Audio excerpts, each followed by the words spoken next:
vrema Imana yarangije irangiza umutima naragiye kubaganga biranka irangiza n'amadayimoni yakurikiye mu nyuma y'umutima n'ukuri ndashima Imana ndashimira n'ukuri mwungere n'abakozi b'Imana basengeye n'abasenzi bose barakorana bakansengera n'ukuri Imana ibahezagire ariko mu nyuma y'ibyo nagiye ndumva imisonga nka pasiteri ari ku iradiyo aravuga ati abantu bumva imisonga noneho muravyibuka yarabivuze hama nanjye burya narimo ariko wamusi Imana iduha amakado mu nyuma byagiye birahinduka ubu rero warakize ubu n'ibisanzwe n'akaza kararabya gusa hama n'ukuri mubandanye musengera jewe ndashaka n'ukuri Imana ndayikunde pe kuko ibyiza yankoreye jewe n'ukuri mumfashe kandi n'ubu kandi mubandanye mumfashe amasengesho papa wanje ari ngaha nawe nyene aragwaye hamwe na mama n'ukuri mumfashe muzohamukora dukomere amashyi umwami wacu Yesu Kristo.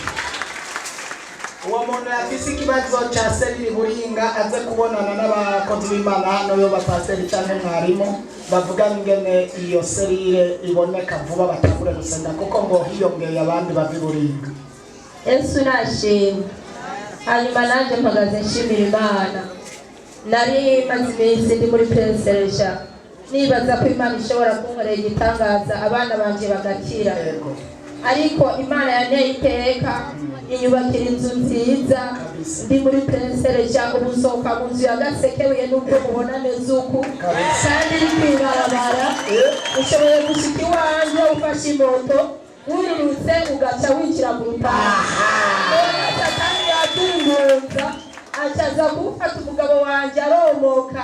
umugabo arasiga Gasekebuye aragenda abana bari muri penseresha baragwaye n'uwundi aragwaye ariko sinezekanya gusenga kuko abo barozi batanguye kwiyarura bariko baravuga abandi bariko baramburanya mugabo bandanya nizigira Imana ku Imana yanje yanyigije Gasekebuye ariyo yiteguye kugarukanira umugabo hanyuma nari nagasenga ngomba neza kuri umukozi w'Imana kugira ngo ikigishimo cyanje agifungure uko kiri kose kuko yafashije ndushe ndemerewe kandi wa mwana wanje ari muri penseresha amaze guhagarara agashima bwa bushira bwaciye bwongera kuza burinantaza abarozi batanguye kunyivuga ngo Imana nsenga iri hehe irahari acha dusenga irahari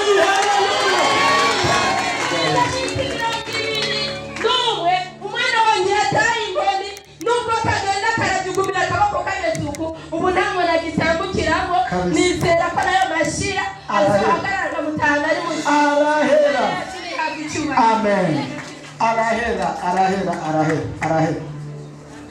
kandi uku kwezi kw'icyenda ntabwo kiri buwere umugabo wawe ataje araza n'ukunyene kuko ni ukwezi kw'amasezerano kandi uwo mwana nimba yaje muze kumuzana tumusengere biragenda neza barakogwa n'isoni mu kanya gatoya. Yesu ashimwe. Mubanze mungomera amashyi Imana yanjye mukomera mungomera amashyi serire gihosha ambaye abantu bo muri serire bigo mu gihosha bose tubakomera amashyi Imana ibampera umugisha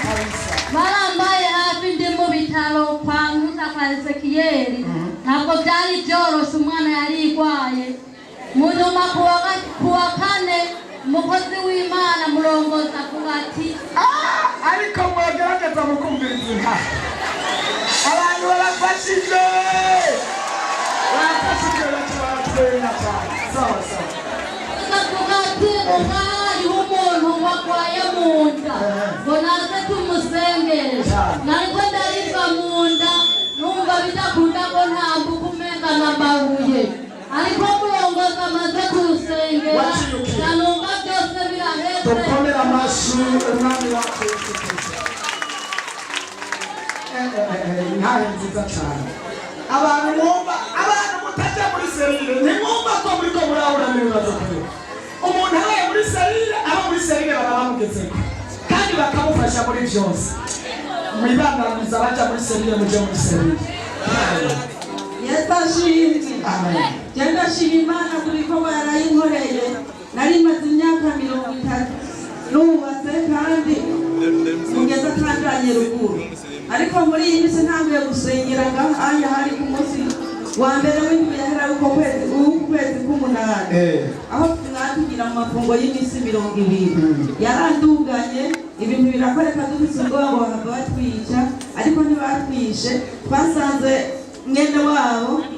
yafashwe n'indwara tutazije urumva ntabyo narinzi ngo bakabinjira mu nzu iwe batabashingura ibyo bari barashinze hanyuma dusanga uwo mwene wabo yataye ibitende muga yagiye gusenga hanyuma mu nyuma rero aho nariho narabonye Imana nafashwe n'ikintu mwene ngaha mwitaka ndakundikitaka ndagumana ubwoba ndikumbere n'ibyo bandoze ariko mu nyuma ndakira kuko haza umuntu arasengera ubwa kabiri nongera gushima yuko mvuye ruguru naciye ndonka agatelefone kubera kandi nakoresha kuri kanguka bari babononye hanyuma mu nyuma rero nshitse ncanongera ndaja kuri banki ndatora ifaranga dukeyi abandi tubantu nk'uko naronse ariko jewe ncandaronka ubu rero nahije gutangiza imazi ubwa kabiri umwana wanje nawe yarayabyaye ariko amaze kubyara byaragoranye none aragwaye ariko muransengera ndazi ko arakira ibyo nari kuvuga ni byinshi ariko sindayibandanye ubu ndaje gutanga imazi n'ikigira 10 imazi cyo gushima ibyo Imana yankoreye nuko kandi naje nkangwaye hari mu kwezi kwa kane n'ibyari byazimiye bikazimuruka Imana ihabwa icyubahiro komera amashi umwami Yesu hanyuma sinzi ibintu byari byafashe umuntu yari yatugenuriye ndatora akantu aho narishe nzingiye ukuguru hanyuma nje ndafatwa ndaribwa mwene nkamunda nkaguma ndibwa ndavuga ko esitoma yakize none ibintu bifashe n'ibindi kandaje hajya baransengera bamaze kumusengera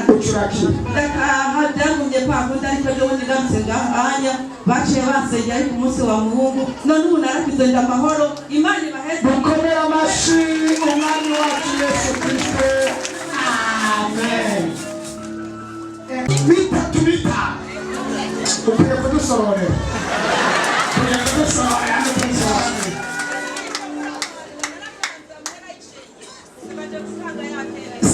sawa no kudusorora ngo azodusororera no kubikora amen hanyuma agenda ashimira Imana ngazira yinkoreye ejo navuye ku kazi bakabanyereza n'abakora amajyamo agwa yarembye bacabujyana rero igitangaza Imana yakoze byo mw'ijoro naciye nandikira umukozi w'Imana namubwira ko ngwagije kujyamwanya gusize mu bitaro none mu gatondo bantelefone bambwira yuko yakize no gutaha yataha amen dukomera amashi umwami